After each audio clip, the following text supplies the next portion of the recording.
Coming up on this episode of The Village Idiom. If I go like let's do the wrench, like twist and turn like they did last summer. That's like an actual lyric. You just made it rhymey, like wrench your wench, or something like that. Yeah, that'll go over huge. It's something like that. Dum dum da da, Village Idiom. Hello and welcome to the Village Idiom. We are a podcast that every week we choose a popular saying, take an admittedly shallow, hopefully comedic, once in a while interesting, if we're lucky, like just roll the dice, lucky, educational dive into its meaning, its usage, its origins, but mostly we're going to use it to hang our otherwise directionless conversation on. My name is Jurassic Mark, and this beside me is Skinny. I am Skinny. You need some technical. I'll say, no, we're good. Too loud, too quiet. Text good. Okay. Text good. Text good. Feeling it, man. All the good text. It's here. December. December is here. It's so exciting. Speaking of tech. Now, December is a big month for you. Yeah. What's the magic number this year? Your birthday. Yeah, my birthday is December the 12th. When you did that? Okay, so When I my so December 12th. when I did what? You reached over to the microphone and pulled off a hair or Oh, something? there was a big fluff ball on this side. I was so Okay. distracted I by was it. with my daughter at an event this past Sunday. 53. 53 is your birthday. And you're weaving. You're the weave. It's the weave. The conversation is the weave. And she just reaches over and grabs an eyebrow hair and attempts to yank it right out of my head. She's like, I don't even know what to say about that. It's like you have this one crazy eyebrow hair that has just gone rogue and just It is so deeply rooted. Yeah, and so she pulled on it. My eyes started watering. Of course, yeah. Yeah, because that's like, and this is the thing. We turn into old men. You start growing hair and like out your ears, and your eyebrows become all weird. Your It's eyebrows change. yeah, Like you've always had eyebrows, but now the hair mixed in, it's like it's growing weeds. It's like you had a nice lawn, and it got fertilized. and now there's dandelions sprouting out in So, between. yeah, and then so I'm like, okay, well, you've started. You got to finish. Right? Just get going. And her friend is there, just like. They got 1 foot on your forehead. Kaylin is there. She's just like half like laughing, half grossed out that she's plucking eyebrow hairs out of her dad. And so she's like, look at him, he's crying. They're like, Dad, I do this all like to myself, like all the time. Like it's not a big deal. I'm like, oh, maybe you do, but like I don't. I'm getting teared up with getting my eyebrow hair yanked. And pull 2, nothing. Pull 3, pull 4. Pull 5. I guess we're on about like pull 8. And she's like, I just can't get a. And I'm just streaming with water down my face at this point. Get the pliers. Yeah. And so I'm just like, give it one final go. Yeah. And it came. Yeah. Well, good. Just like Christmas. Because you look fantastic today. So I assume it got worked out. I need a haircut in the There's worst not way. one thick rope length. It's crazy. We talk about like, well, your birthday, you're 53 this year. Yeah. It was my 30th. I woke up, I looked in the mirror, and there was a rogue hair coming out of my ear. Yeah. I was like, did this thing grow like a foot overnight? One night, or have I just not noticed? Yeah. So anyways, it's fun getting older. So Love it. grab the one in the ear and the one in the eyebrow and just it's one like hair. Flossing your brain. Mental good. floss. We've I feel like, was it only last week we were doing this? Man, it feels like a long time. Well, our schedule has been out of sorts. Yeah, it's just out of the rhythm, so I guess it feels longer. Yeah, we got to get back into the throw of things here. Yeah, it just seems like when things get messed up, something pops in and just kind of goofs things up in a way that like totally upsets the apple cart. like a wild eyebrow hair. Yes. Well, it's just something how you can add one thing into the mix Apple that just goofs it up. The apple cart one. Yeah. That is an idiom we've done in the past. Was it not like crazy early on? Like I want to say in the first 10. Yeah, I think so. Yeah, the turnip truck one was. Anyway, set it up again because now I'm ready. You know, for it's it. like when everything like there's just something that gets popped in that just really messes with things. Yeah, I know what you mean. Like something like this, little bit. What? I don't want to throw a wrench into the works. Little help from Dwight from The Office. Throwing a wrench into the works. That's it. It's something that gets tossed in, and it could be in your work schedule or your daily life. Something that just messes things up. Yeah, and it's basically mess up or delays something or total change of plans because of it. There's a wrench in the works. When I think of like plans, because we're always trying to make plans. And then sometimes so I was just having this event. We're at this it's called Teen Challenge. It's this addiction recovery fundraiser thing that I went to. And the plan was, because it was out in Abbotsford, so like, oh, we'll carpool everybody there. Yeah. The van holds like 7 people. I'll get 7 people in there, and Right. we'll make it a nice, fun experience. Everyone will meet at my place.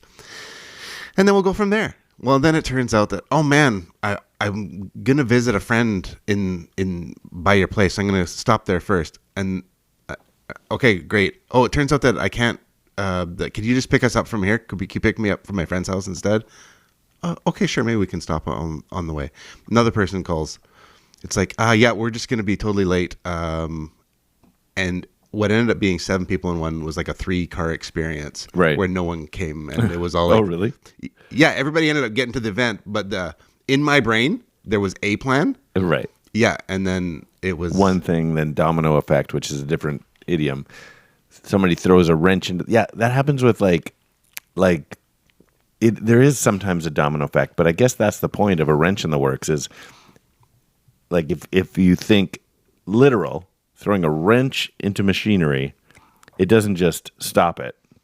Choose it up first. Yeah, it chews it up, and one thing wrecks another thing, wrecks another thing. Fortunately, yeah, and it was ended up being a great event, great evening, fun time, fun conversation, Fundraiser at a fundraiser at a fun table with fun dip.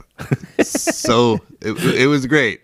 But just when you have something in your head, Yeah, it's going to work out this way. Yeah, and then it doesn't. Just they're throwing a wrench in it. Yeah, exactly. Yeah.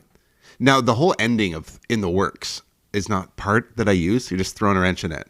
Oh, really? Well, that's interesting because, we'll get into the origins in a minute. But before we do, I did have one other clip to use because I found it hard to get exactly wrench in the works in a clip. So this is... Well, this obviously throws a wrench in things. Yeah. It's just a little more simple. That's the one. Throws a wrench in it. Things. Yep.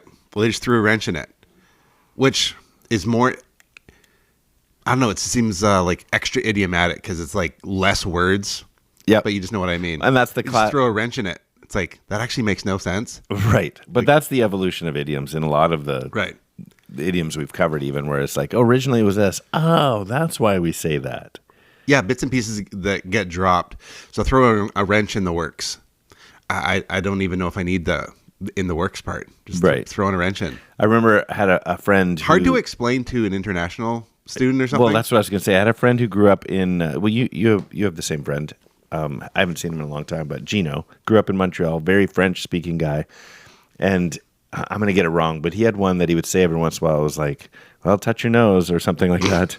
Something about your nose. That classic French idiom. And I was like, what?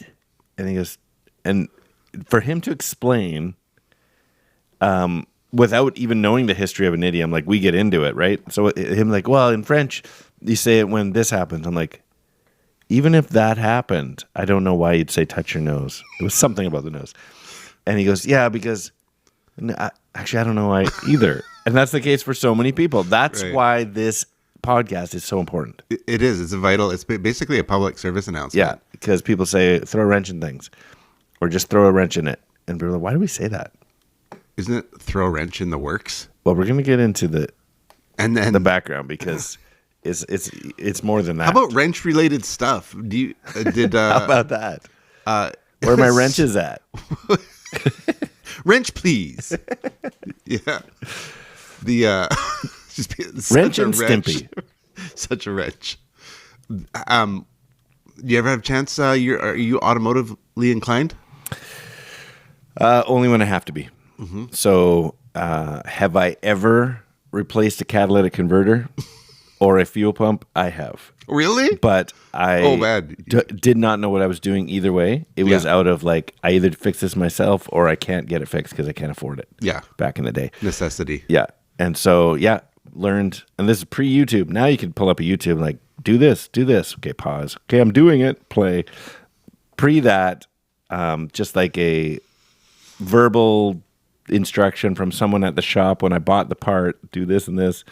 And so I can throw a wrench around. I consider myself handy, but I'm not like a motorhead at all. I've heard you're handsy. but Yeah. that's different. Right. Yeah. Yeah, that is different. Yeah, it's not the same thing at all. What am I throw a wrench in it? Okay, so it was just a couple summers back. We had that crazy heat dome. Right. Okay, what was the new one this year? Cyclone bomb. Cyclone bomb. Oh yeah. There's the atmospheric river and the newly acquired cyclone bomb, which ended up being what, a slight breeze? oh yeah, that was just rain and wind. Okay, and the leaves came off the it trees. was the heat dome. Yeah. So the heat dome was in effect, and you're like, oh man, like, well, we're traveling, but fortunately the vehicle has air conditioning. Because you're in a heat dome. Because you're in a heat dome, you don't want to be in a heat dome and not have air conditioning. I don't want to be that guy. Yeah. And, You don't want to be a heat dome. to throw a wrench into things. Of course, The AC went the on. AC goes No. out during the heat dome. And so I'm driving down, the highways of British Columbia, literally with my leg out the window, like just trying, to get it's a breeze up the it's pant like, leg. It's like 42 out there or something stupid. And so I'm like, I've dealt with air conditioning in the past. This is going to be like, okay, sir, $2,000. There's going to be some pinhole in something that you can't access, and you have to take the dashboard apart, and you have to take the engine out, and like it's going to be something crazy. It's going to be a couple grand. It's like it's always the way. So I'm like, guys, we're just going to have to tough this out. Yeah. I know it throws a wrench in things, but we're just going to have to be hot. We were literally driving down the freeway. It's like there's a river. Let's get out of the car, Running down my side. and run into And so we were just get in your swimsuit, just go run into a random river. Yeah? Yep, absolutely. That's great. Yeah, just because it's so hot. This is with your family? Yep. This is the kind of stuff. The memory builders. They're going to tell this story to their grandchildren. I love it. Okay. When all said and done, I'm like, okay, so it was like tail end of summer. We're through the heat dome. I'm like, okay, well, Heat dome. I should, I should really check into this. So I hadn't even Googled or YouTubed or anything. Just flip the hood open. And so start going through the Googles, start going through the YouTubes on how to fix this thing.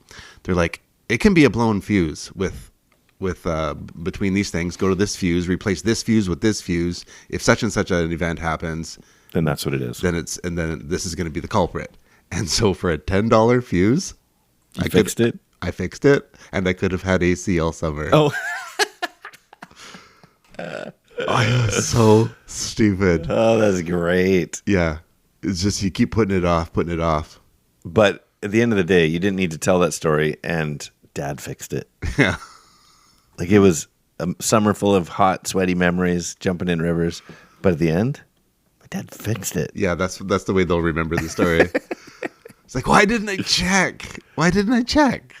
Yeah. That's funny. Don't check it in advance. Like, maybe it's something simple. My mind immediately went to this is going to be expensive, and so just ignore it. Yeah, like that, like this pain in my side. Well, speaking of wrench and expensive, my Jeep that I adore blew a head gasket. Oh no, I know. That sucks, man. So it's a ticket. It's pricey. Yeah, expensive. So it's right on that edge of like, do I do this? Because technically, could a Jeep Wrangler do 300,000-400,000 kilometers in its lifespan? Technically, if you keep putting money into it, you keep dumping. Yeah, yeah. But it's also pockets. You can also if that hadn't gone, it's the value of it, because Jeeps do hold their resale value, like kind of stupidly so. So I could get triple or quadruple. Like, even if I basically, it's a money making object having a Jeep. Yeah, like right. a boat. I'm sure you've heard this before, but the going even amongst Jeep people is Jeep stands for just empty every pocket. That's awesome. Yeah, so that's what I'm facing. But it is fun. I will say, though. So I've already decided I'm fixing it. Okay, I'm gonna drive this thing into the ground. Oh, maybe I'm gonna keep it. That- I remember my YJ years and years ago. That thing was 23 years old, and it was a piece of crap, but I had a blast in it. It's a fun vehicle. I've had a Jeep. Yeah, my CJ6. So I'm gonna keep doing it, and hopefully one day go into a newer Jeep. I'm hesitant with newer Jeeps because their newer Jeeps are more like cars. Like, they don't feel as Jeepy. They still have the Jeep look, Right. but you get inside. Maybe you could mount like a gun. Why do you have wood interior and faux leather dashboard? Like, just Where's the rattling noise? Yeah. Where's the road noise so I can't even talk to my friend? Exactly. Like that's in the car. That's what I'm talking about. Yeah. That's a real Jeep. Exactly. Yeah. None of these like sound bars and padding and luxury. Electric. It should just be like rattling the fillings out of your At least they haven't teeth. done an electric Wrangler yet. I'm sure it's coming. That seems like an oxymoron. Yeah. It's like the army having electric Hummers. Do they? I think so. I think this is a thing. Yeah, but you're like, Solar charged? we're In the Middle East? busy blowing up people and putting big craters into the earth. At this point, why do we care about the earth? If you're the army, just go all gas all the time. I mean, There's literally things called flamethrowers. I have nothing against, and send your fan mail or your hate mail too, but I have nothing against electric vehicles. I do have an aversion to it a little bit. I would get one in a heartbeat. Yeah, I know you've said that before. I'm just like, I don't know. There was something like I'm not like a car guy. No. But I also want to hear it. No, I want to smell the gas a little bit. Yeah. I want I to guess replace a million parts. Have you ever smelt cobalt or lithium? Well, that's Once what I was once actually you've going gone to say. lithium, Is baby, you send never your go hate back. mail in because I'm a very uneducated person regarding this. But from what I've researched, is if you get an electric vehicle, get one. But it's not actually better for the environment. It's better in the actually operation of it, but in the creation of it, I see. Getting it to market is not so hot for the market. no, it's pretty bad. Okay. But driving it is obviously better. Well, it's not like it involves like cobalt mines and slave labor in Africa somewhere. No comment. That's not. Maybe we should comment just to get more listeners. Did you hear these bozos, what they said about lithium mining? And I think it's children labor in cobalt mines. it looks pretty bad. in like Ghana or something. I've seen the videos. Yeah. Yeah. Well, But hey, well there you go. You're saving the environment. yeah, I'm still wearing Yeah. Converse. There you go. Torturing one child at a time. All right. Well, hey, listen, we got business to get to. We don't want to throw a wrench in things, but we got a podcast. We got Right. information that you need So I don't. Yeah, that's right. Like, how are you going to go about your day without without this. knowing where a wrench in the works comes from? I said some words. Where'd they go? Where'd they go? No one can know. I turned around and looked behind. Those words came from another mind.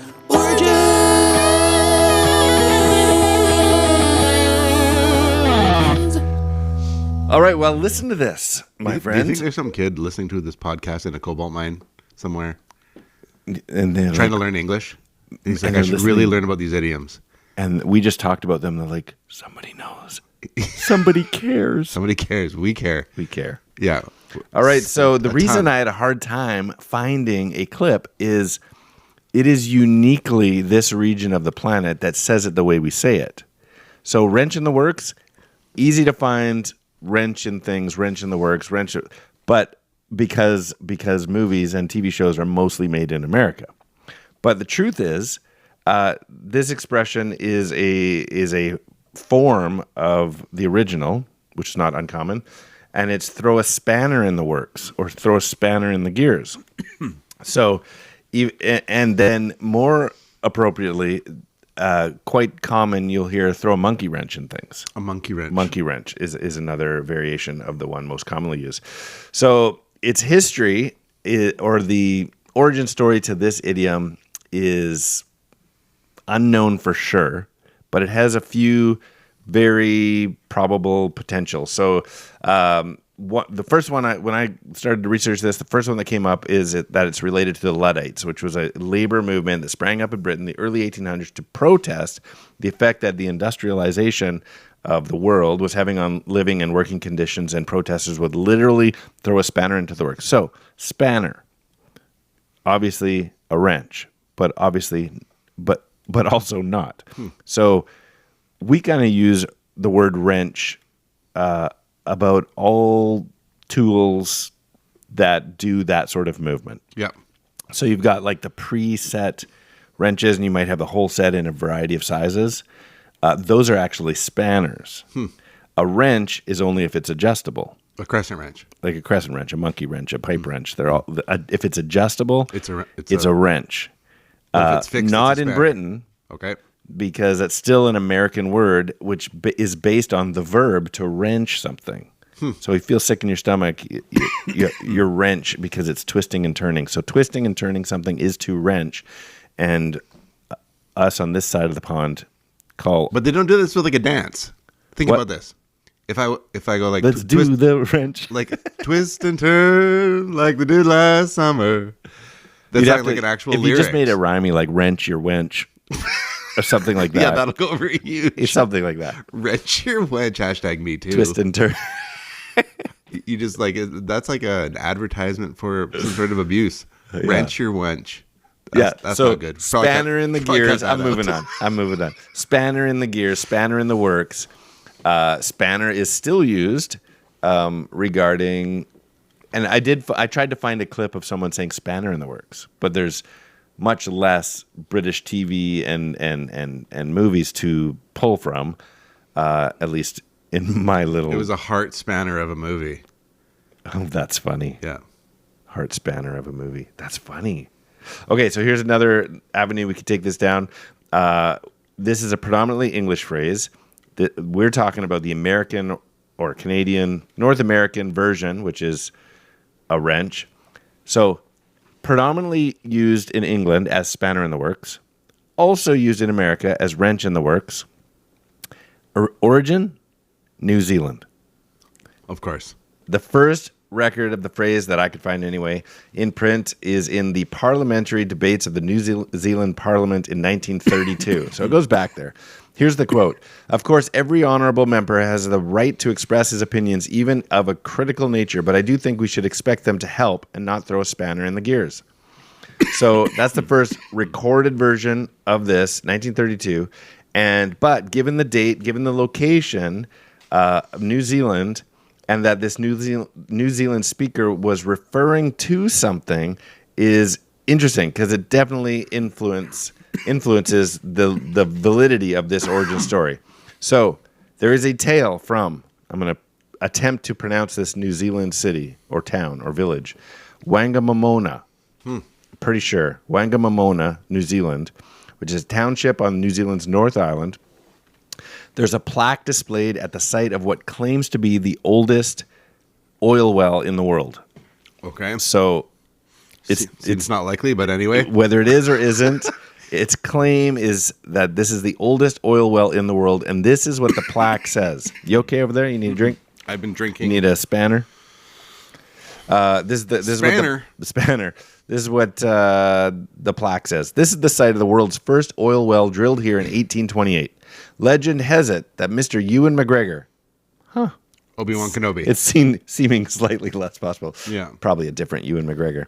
Set up the derrick and drilled a hole 700 feet deep. All was going well, and signs of an oil strike were imminent when his son Jethro dropped a spanner down the hole. Jethro, as in the Beverly Hillbillies, looking for oil.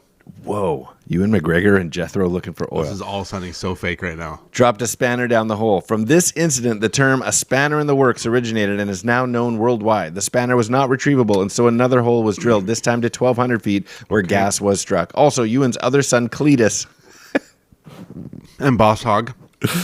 fell into this hole and ended all prospecting on the site. So a spanner fell into the first one, and Cletus fell into the second one. Why were they digging a 1,200 or 700? They're trying to strike oil. How did they know that they needed oil and where to get said oil if it was the first one? Whoa. Apparently, we have no origin story. It just this thing doesn't add Anyway, up. the results were based on Doesn't make sense. maybe it's the first oil, maybe it says that, maybe those things happened, and right around that time it became an idiom. It's possible. Well, That's the best origin story I got, other than the Luddite. it sounds. I like the Luddite one myself. Yeah. Yeah, that has merit to me. Yeah. Well, I could see a total like industrial revolution situation where they needed oil that they imported from New Zealand allegedly, because that was the first place. Classic. And Oil so in an resource. industrial revolution, like I could think of like an Amish guy just tossing in something because he's just like, this is from the devil. He's not allowed to touch the wrench in the first place. Oh, yeah, they could probably use a wrench. Can you touch a rag that can touch a wrench? Ooh, Yeah. You don't need to touch the wrench. interesting. Amateur move. Amish are way ahead of us.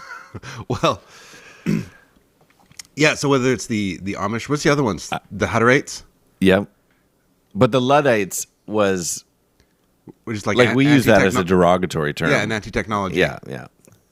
So They threw a wrench into the works to stop it all. That's possible. Or this New Zealand oil well.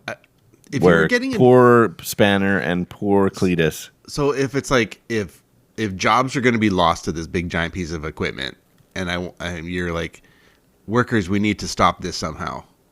You just throw something in there and watch it. That makes tons of sense. It does. A guy drilling 700 feet. Named Ewan McGregor. Ewan McGregor and his dad. And his son Cletus and Jethro. Is less working for me. I choose A. I mean, it is McGregor, so he probably came from Scotland to New Zealand Yeah. to find oil. Why was he looking if it was the first one? Yeah. You don't think there was like oil discovered without wells? What I think was there was a previous one, and he was using it as a template, as like, this is what one needs to do. How did he have, if there wasn't already things like that, how did he have the Capacity. technology to dig 1,200 feet? It's because it existed beforehand. Yeah. I don't That's know. what I'm thinking. Your reasoning sounds pretty solid. Poor Ewan McGregor. Yeah. And then he went on and became Obi-Wan Kenobi. Yeah. So it all As worked. you do. It all worked out for him. And in sang the end. at the Moulin Rouge. Yeah. It's all coming together now. Yeah. So one night of singing at the Moulin Rouge, Ewan McGregor was talking with his friend Cletus and Jethro. Isn't Nicole Kidman in Moulin Rouge? And isn't she from New Zealand? It's like 6 And degrees of New Zealand. of New Zealand bacon. Whatever, of lamb. 6 degrees of lamb. Lamb. Don't they do lambs in New Zealand? Oh, I don't know. Instead Oh, of yeah. bacon. Yeah. I was That's trying to make it more more culturally sheep appropriate. in New Zealand. Oh, than- sheep. Is that what the one? Well, that's just baby sheep. oh, You're- yeah. You're That's good. a good point. Why do we always have lamb chops and not sheep chops? Do we only eat them as babies? Well, I think they're just tender. They haven't had a chance to really develop yet. Oh, Yeah. well. Yeah. So then it's nice and So tender. is it actually lamb chops or is that just what we call it? No, I'm pretty sure it's lamb. We don't eat sheep. Oh, that's mutton. Ain't nothing like mutton. Mutton and lamb sauce. Or not lamb sauce, mint sauce. Mutton honey. Yeah. Honey mutton oats or something. Honey mutton Cheerios. Mutton. Who knows? This makes no sense. No. So, Well- anyways, the premise is that you actually a physical wrench spanner tossed into a machine. Right. That's good enough for me. Yeah. Well, technically, both stories do come from a physical wrench being thrown into the machine. Yes. So, There you problem solved. go. Okay, well, let's just go with that then. Good eye, mate. Well, as we continue to make up Stories? fake facts for you to spread around the water cooler, you can try and sell it. If you see a flaw in the logic, you please comment in on Absolutely. Somewhere to one of our handles, and we'll make sure to agree with you. Let's just say this. One in the last 305 episodes is completely made up. Can you figure out which one it is? Let us know. If you're the first one to write in with the correct answer, you win a sticker. All right, listen, we got to get to this. Riddlink is a game we like to play. It takes a two-part trivia-based question, requires a two-part overlapping answer, overlapping by sound, syllable, word, or words. So, for example, last week, why not have an ad play right now? Last week, that was pre-programmed from last week when we actually had endorsements. Okay. And so we lost that endorsement, and so I had to mute it because no free advertisement around here. That's okay. That's all I'm saying. These things happen. Anyway, last week, episode 305, our riddlink, our idiom was "Speak of the Devil," if you remember. I do. And we left everybody with this riddlink. Goes like this. You probably have this if you know exactly what note is being sung, and it's something the devil might be holding. You might have this if you know exactly what note is being sung, and it's something the devil might be holding. Perfect pitchfork. That's it. That's how you play riddlink. It's not perfect pitch. It's not pitchfork. It's perfect pitchfork. Perfect pitchfork. That's a good one. That's how you play riddlink. Yeah, I like that one. Yeah, it's not bad. Yeah. That's pretty straight. It's a good learning one. I have two prepared for today. I got a couple too. Okay, if I'll get the ball rolling here. This vintage all-purpose household cleaner is used on English wrenches. Okay. This vintage all-purpose household cleaner is used on English wrenches? I'm going to go with spick and spanner. That's it. Spick and spanner. Spick and spanner. Wow. There you go. All right, you ready? Yep. I was trying to decide which one to actually give you and which one to leave dangling anything out there. So I'm going to go with this one because it's similar to yours. The distance between feathered tip to feathered tip is a British wrench. Oh, that's a good one. That's a wingspanner. That's a wingspanner. Yeah, have you played Wingspan, the board game? No, I haven't even heard of that one. Oh, it's good. If you're like a bird person. Really? Or, is that an ornithologist? Yeah. Yeah, if that's you, you'd like this game. Okay. It's actually good mechanics. Anyway, okay, this one's a little more culturally relevant. Okay. And if you know, you know, and if you don't, you don't. Hopefully it's not inappropriate. Okay. Famous pro skater makes a spitting meme. Makes a what? A spitting meme. Famous pro skater makes a spitting meme. Famous pro skater makes a spitting meme. Okay, I'm going with Elvis Stoico, Scott Hamilton, Tanya Famous Harding, pro Nancy skateboarder. Famous pro skateboarder makes a spitting meme. Oh no, that's Tony Hawk Tui or something like that. Did that throw a wrench in things? That threw a wrench in things. Okay, good. Did I even say it right? Yeah. Okay. It had nothing to do with anything. I thought, I'll throw a wrench in things. Skater. I went to figure skating. Yeah. Yeah. I didn't. That's very culturally relevant right now. No, I didn't go to figure skating because I pee standing up. But continue.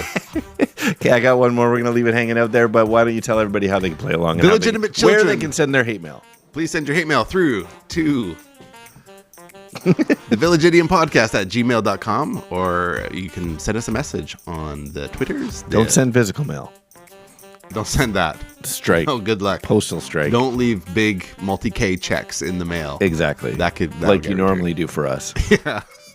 We're just waiting for that, one more $1 million a year check, and we'll quit our day jobs. Yeah, for sure.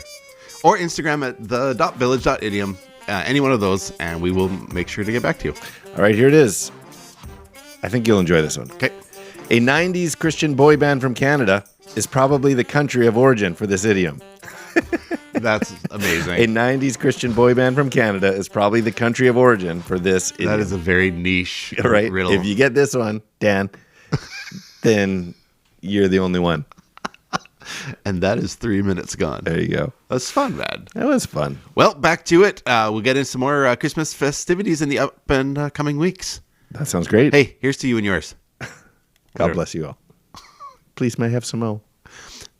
I'm Skinny. I'm Jurassic Mark. And these are the Village Idioms.